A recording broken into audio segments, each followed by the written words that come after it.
L'Infomag, le magazine de la rédaction. Merci d'être avec nous aujourd'hui en ce mardi 12 mai.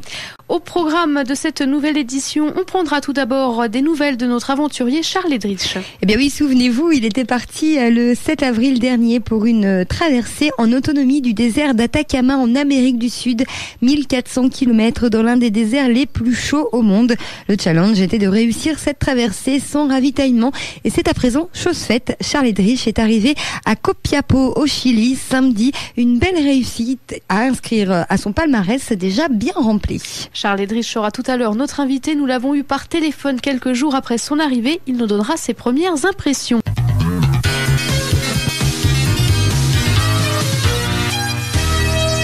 Et puis nous vous le disions en titre, on part au Chili à présent. Oui, à Copiapó, c'était le point d'arrivée de l'exposition de Charles Edrich que nous avons suivi du début jusqu'à la fin. Souvenez-vous, il était venu s'entraîner dans le Morvan, notamment pour tester son matériel. Parti le 7 avril dernier, il est arrivé à destination ce samedi 9 mai, après 1400 km à travers le désert d'Atacama, l'un des déserts les plus chauds du monde. Charles Edrich nous a accordé quelques minutes par téléphone en direct du Chili. Il nous livre ses premières impressions. Je suis très content, donc l'objectif, disons, est atteint. En plus, je m'aperçois que dans le désert, il y a des tas de choses à faire et qu'avec ce chariot, là, je peux faire des tas de records, de premières en tout genre sur tous les déserts du monde. Comment ça s'est passé, ce périple? Est-ce que vous avez peut-être rencontré des difficultés particulières? Est-ce que le matériel a suivi, justement? Expliquez-nous comment ça s'est passé. Alors, le matériel, que j'avais testé dans le Morvan, c'était les premiers tests que je faisais, donc à partir de Vézelay. Ça s'est révélé, le principal, c'est-à-dire c'était le chariot, extrêmement performant. J'ai eu quasiment aucun incident, si ce n'est 3 crevaisons lentes. Mais bon, ça, j'avais le matériel pour gérer ces crevaisons lentes. Bon, j'ai eu des problèmes, mais ça, c'est accessoire. J'avais jamais été aussi enquiquiné avec mon téléphone par satellite. Bon, là, je sais pas ce qui s'est passé. Soit j'avais une mauvaise connexion, j'avais un panneau solaire qui chargeait pas, mais enfin, c'était pas très important. Pour ce qui me concerne, je suis en pleine forme, j'ai fait 40 km de moyenne par jour. C'est au-delà de ce que j'avais prévu. Bon, il a fallu quand même gérer un certain nombre, un obstacle principal. À mi-parcours, je me suis fait une entorse. Donc il faut que je reconnaisse que pendant quelques jours, ça a été infernal, on va dire. Alors j'étais pas en danger, comme on peut l'être sur d'autres terrains, par exemple l'Himalaya ou sur la banquise, pas en danger physique, parce que le pire qui pouvait m'arriver, c'est que l'expédition s'arrête et puis on venait me chercher. Mais par contre, j'en menais pas large sur la suite de l'expédition et je suis arrivé à la gérer. C'est quasiment un miracle. Oui, comment on arrive à se surpasser comme ça avec une blessure en plein désert? Alors la cheville a été gonflée, je pouvais plus poser le pied par terre ou quasiment. Donc la première chose, c'est d'arriver à voir ce qui se passe et de faire un petit peu l'état des remèdes si on pouvait que je pouvais avoir. Alors tout de suite je me suis dit combien de temps tu peux t'arrêter en fonction de la nourriture et de l'eau qui me restait. Donc j'avais calculé que je pouvais m'arrêter minimum 5-6 jours. Bon, ça c'était première option. Donc je m'arrêtais, je mangeais pas trop, je buvais pas trop et puis j'attendais que ça gère. Bon, en 5-6 jours, quand on est en forme, on arrive à récupérer pas mal de choses. Oui. Et j'ai choisi l'option de continuer. Alors évidemment, tout doucement. Je suis descendu à 18 km par jour et j'avais, pour essayer de la stabiliser. Donc évidemment, je regardais en permanence, c'était ma cheville gauche, pour voir comment elle évoluait. Donc je suis arrivé à la stabiliser pendant 2 jours, ça a été une horreur. J'avais comme remède, j'en avais 2. J'avais 20 comprimés d'anti-inflammatoires. J'en ai utilisé précisément 9. Et chaque fois que je faisais une pause, je mettais mon pied en l'air, ma jambe en l'air, je la posais sur un de mes bidons d'eau. Donc voilà. Donc pendant 2 jours très très très compliqués. Et après, j'ai vu qu'elle se stabilisait, c'est-à-dire qu'elle arrêtait de gonfler, de moins gonfler. Et puis après, elle a fini par à l'instant où je parle, il y a encore un petit quelque chose, mais hyper léger. Et puis au bout d'une semaine, c'était du passé. Je suis même arrivé au bout d'une semaine à faire, 61 km. C'est mon maximum sur une journée. Mais je boitais tellement que après la cheville au pied gauche, je suis arrivé, à force de compenser avec la jambe droite, à avoir une tendinite au genou droit. Donc voilà. Donc et puis après c'est passé quoi. Donc mais bon, ça a été moi c'est toujours pareil. Hein, après souvent ça passe, mais ça passe limite. Là c'est passé limite, mais encore une fois j'avais là quand même la possibilité de stopper quelques jours si c'était vraiment nécessaire. Ouais, mais vous avez choisi l'option d'aller jusqu'au bout et vous avez d'ailleurs réussi. Vous êtes arrivé donc samedi. Je suis arrivé samedi après 32 jours et 5 heures, oui, précisément. Vous avez respecté votre timing? Ouais, disons, j'avais là, il faut toujours pas mélanger les objectifs. Hein. L'objectif c'était d'aller au bout. Oui. Je savais pas trop à quelle vitesse j'allais pouvoir avancer. Bon, je suis allé un peu plus vite que prévu. Hein, donc j'avais, le meilleur exemple c'est que j'avais plutôt 40 jours de nourriture et j'en ai mis 32. Donc je suis allé un peu plus vite que prévu. Donc. Mais sachant que le terrain, parce que quand on pense désert, moi y compris, avant de venir en reconnaissance, j'imaginais donc un désert relativement plat. Mais c'est pas du tout le cas. Hein. C'est un désert qui est très accidenté. Sur la première partie, il y a même des canyons très profonds dans lesquels il faut descendre. On n'a pas le choix, il faut descendre au fond du canyon et remonter de l'autre côté. Et puis l'arrivée, les 300 derniers kilomètres, c'est très souvent des terrains aussi accidentés que le Morvan, voire plus, où il y a des successions de cols, où avec 500 mètres, 600 mètres de dénivelé, 3 ou 4 cols dans la journée, ça complique aussi les choses d'un point de vue physique. Bien sûr, et j'aimerais qu'on parle également des conditions climatiques. Là aussi, ça peut peut-être compliquer la progression. Ah terriblement. Hein. Donc au début j'ai fait quelques essais là pour voir un petit peu quel rythme de marche il fallait que j'adopte.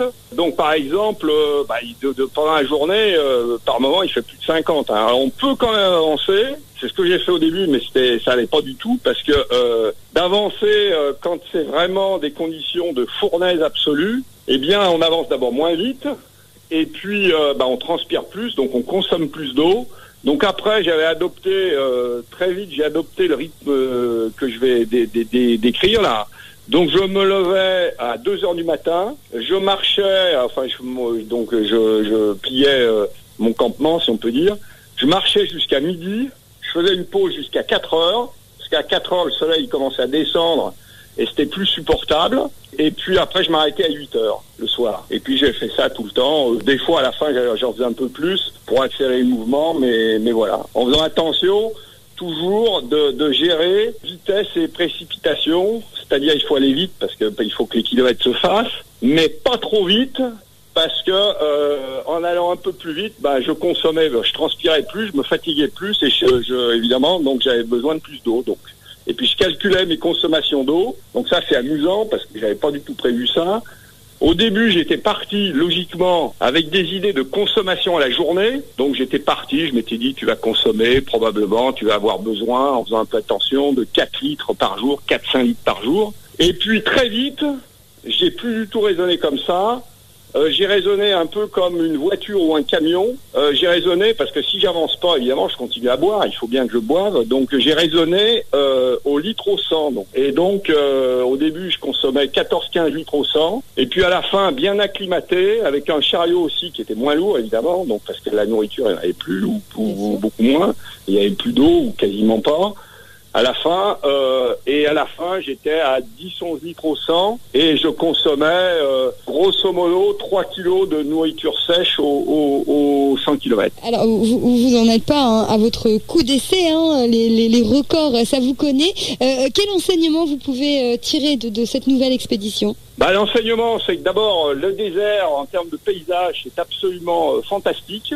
C'est extrêmement varié. Également, avec ce chariot, je peux envisager des tas de choses, des tas de records, des tas de premières en tout genre, en autonomie sur tout un tas de déserts dans le monde. Et j'en ai déjà 3 en tête qui sont programmés. À peine arrivé, vous avez déjà envie de repartir. Je dirais même que j'ai commencé on va dire, mais je fais chaque fois ça, donc sur toutes les nouvelles expéditions que je peux faire, sur des nouveaux terrains, je commence déjà à penser aux prochaines expéditions avant l'arrivée.